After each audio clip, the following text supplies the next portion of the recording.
Assalamualaikum warahmatullahi wabarakatuh. Perkenalkan, nama saya Suci Eka Safitri. Di sini saya akan sedikit memaparkan mengenai materi-materi yang telah dipelajari selama 1 semester ini pada mata kuliah Aljabar Linier Elementer. Tujuan pembelajarannya yang pertama untuk mengetahui isi materi, kemudian mengetahui keterkaitan antar materi, dan mengetahui penerapan atau aplikasi materi dalam kehidupan nyata. Materi yang akan disampaikan ada 5 materi. Yang pertama SPL atau sistem persamaan linear, kemudian matriks dan determinan, ruang vektor, transformasi linear, dan ortogonalitas. Nah, dari sini kita dapat melihat bahwa kelima materi ini memiliki keterkaitan, di mana materi terdalam atau materi SPL merupakan materi yang paling dasar untuk memahami materi-materi selanjutnya. Yang pertama ada sistem persamaan linear.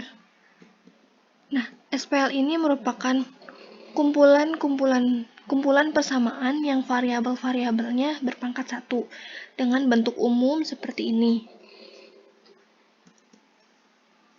Nah, selain itu, bentuk dari persamaan linear ini dapat berbentuk seperti ini dengan M persamaan dan N peubah akan membentuk satu sistem yang berbentuk seperti ini. Dan satu sistem ini merupakan gambaran dari matriks, yaitu artinya SPL ini berkaitan dengan matriks. Nah, solusi penyelesaian dari SPL diantaranya ada metode substitusi, yaitu memasukkan suatu variabel ke persamaan lain. Ada metode eliminasi, yaitu menolkan koefisien dalam variabel. Ada operasi baris elementer, itu operasi-operasi untuk menyelesaikan SPL. Ada eliminasi Gauss, yaitu penerapan OBE ke dalam suatu matriks yang hasil akhirnya itu akan menjadi bentuk eselon baris. Dan ada eliminasi Gauss-Jordan. Ini merupakan penerapan dari OBE juga yang sekaligus merupakan kelanjutan dari eliminasi Gauss, di mana hasil akhirnya akan menjadi bentuk eselon baris tereduksi. Materi selanjutnya yaitu matriks dan determinan.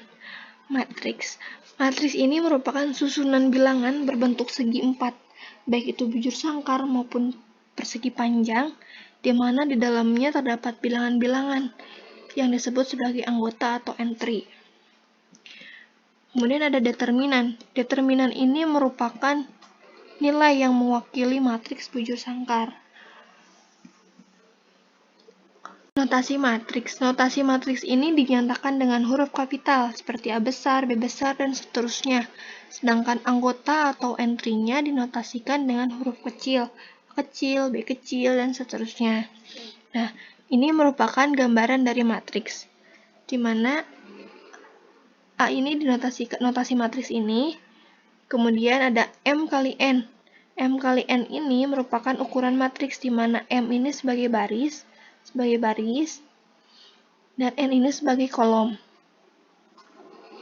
Nah, ini merupakan anggota-anggota dari matriks yang dinotasikan dengan huruf kecil.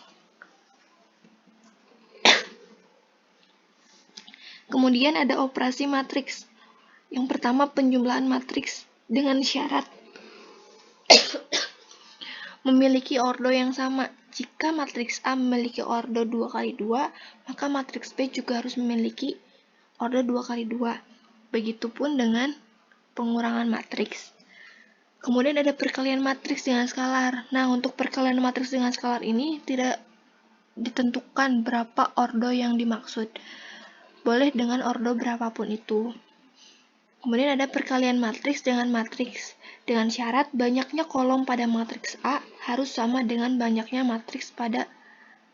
baris pada matriks B. Dengan kata lain, jika syarat ini tidak terpenuhi, maka perkalian matriks dengan matriks tidak dapat dilakukan. Kemudian ada metode perhitungan determinan. Yang pertama, metode Sarus. Metode ini dapat diterapkan pada ordo 2x2 atau ordo 3x3. Untuk matriks dengan orde 4x4 atau lebih dapat digunakan dengan metode ekspansi kofaktor atau aturan Kramer dengan sistem linear dengan n persamaan dan n faktor. Materi selanjutnya yaitu ruang vektor. Nah, ruang vektor itu merupakan himpunan vektor yang dilengkapi dengan operasi penjumlahan dan perkalian skalar, di mana kedua operasi tersebut bersifat tertutup serta memenuhi 8 aksioma. Nah, dari pengertian ini didapat komponen dari ruang vektor, yaitu himpunan vektor, operasi penjumlahan dan perkalian skalar, kedua operasinya bersifat tertutup, dan memenuhi 8 aksioma. Apa 8 aksioma tersebut? Nah, 8 aksioma tadi yaitu ini. Dalam ruang vektor juga terdapat ruang bagian. Nah, ruang vektor memiliki komponen himpunan vektor, di mana dalam himpunan vektor ini ada yang disebut sebagai himpunan bagian.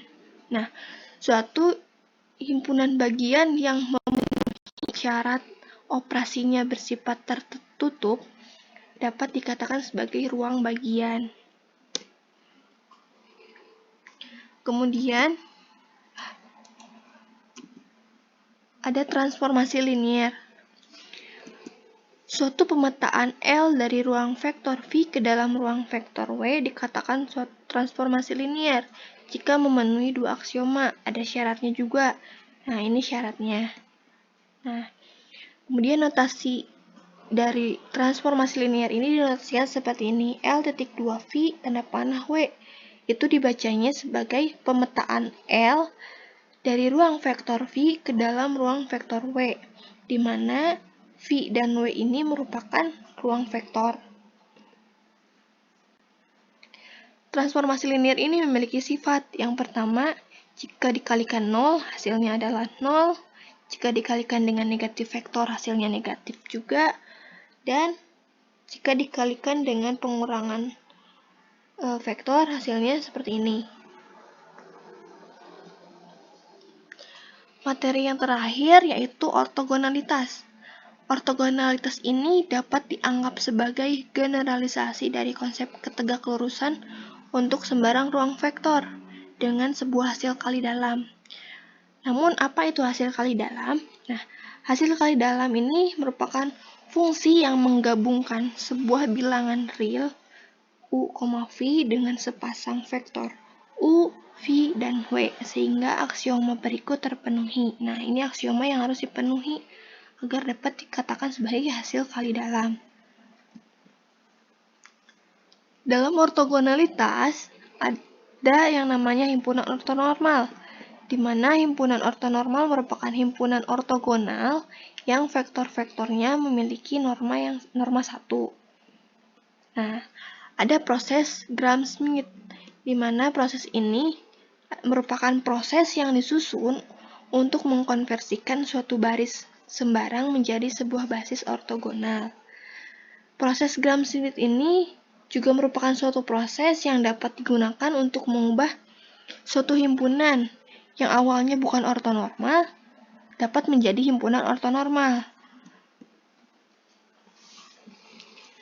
Nah, yang terakhir adalah penerapan materi-materi yang sebelumnya dipaparkan dalam kehidupan nyata. Yang pertama, dapat digunakan untuk menyelesaikan berbagai permasalahan matematika, memudahkan dalam membuat analisis mengenai suatu masalah ekonomi yang mengandung bermacam-macam variabel, berperan penting dalam bidang komputer dan teknologi, dan membantu para ibu rumah tangga untuk mengelola keuangan. Dikarenakan waktu yang sedikit, maka cukup sekian yang dapat saya sampaikan. Mohon maaf atas segala kekurangannya. Terima kasih. Wassalamualaikum warahmatullahi wabarakatuh.